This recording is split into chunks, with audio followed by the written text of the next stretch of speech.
Buonasera e ben ritrovati con il TG Flash di New Sicilia, ed eseguiti i titoli più importanti del pomeriggio. Incidente mortale sulla strada provinciale 51 nel Trapanese. La vittima è una donna che viaggiava a bordo di un tre ruote carico di angurie, travolto dal conducente di un camion. In condizioni critiche invece il nipote della vittima, che si trovava alla guida del mezzo.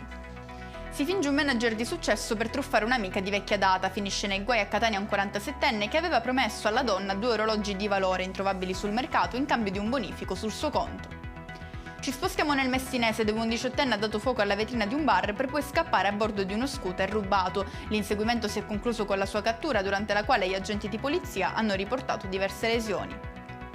Pretende di sedersi a un tavolo già prenotato, ma dopo il no del dipendente va in escandescenze. È successo a Ragusa, dove un 27enne è stato bloccato e poi denunciato.